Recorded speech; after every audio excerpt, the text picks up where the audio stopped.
Hello, this is Philip and I'm here to show you my two free EFX render elements plugins for After Effects.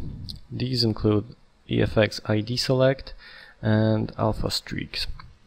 They are meant to work together, and well, here we go. If you have a 3D rendering, you can export some technical passes with it. One of them is a node ID pass. It's meant to help you select individual objects in compositing, so you can have selective color correction on them.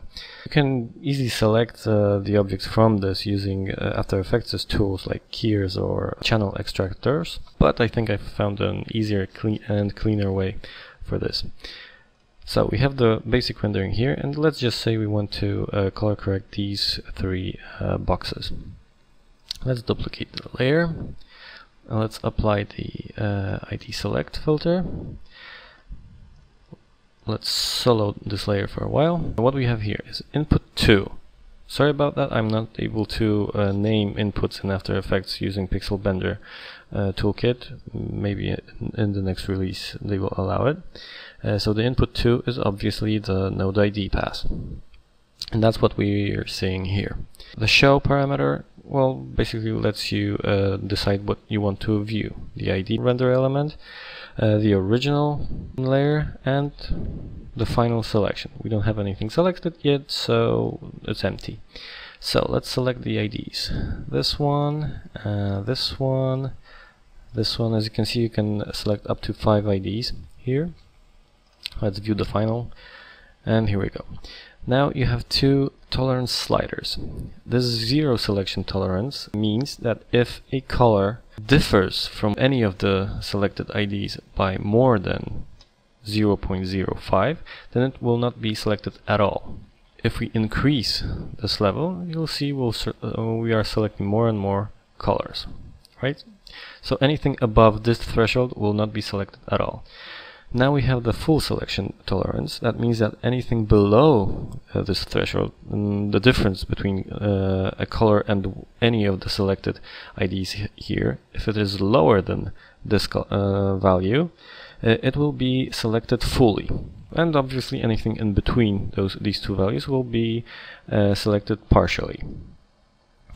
So just to show it, if we select a lot of colors here, right now they are selected fully or nothing at all.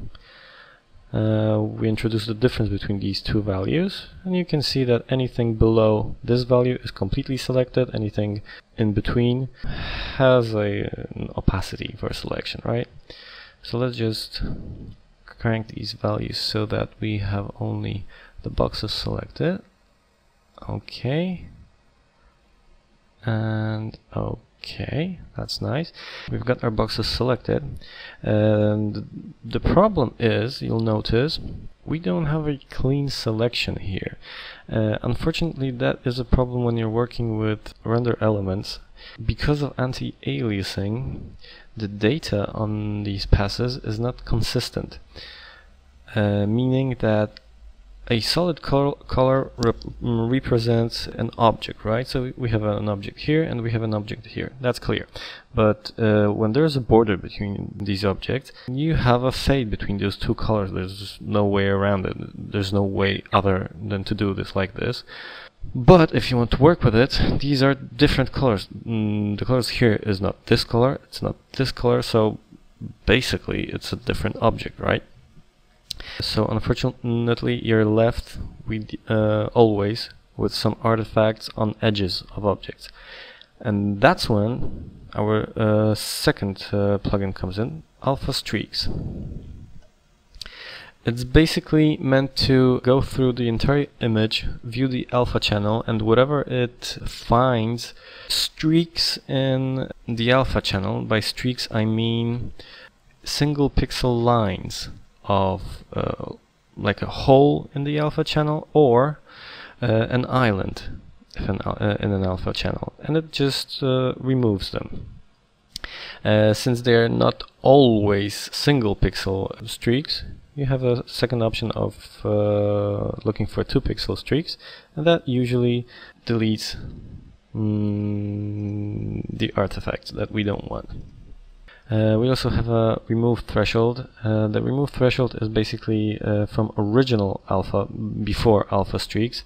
If an alpha is lower than this value, it will be zeroed out. So for example, we have a leftover here in the alpha, but because it's really almost invisible, we can cut it out with the cutoff threshold.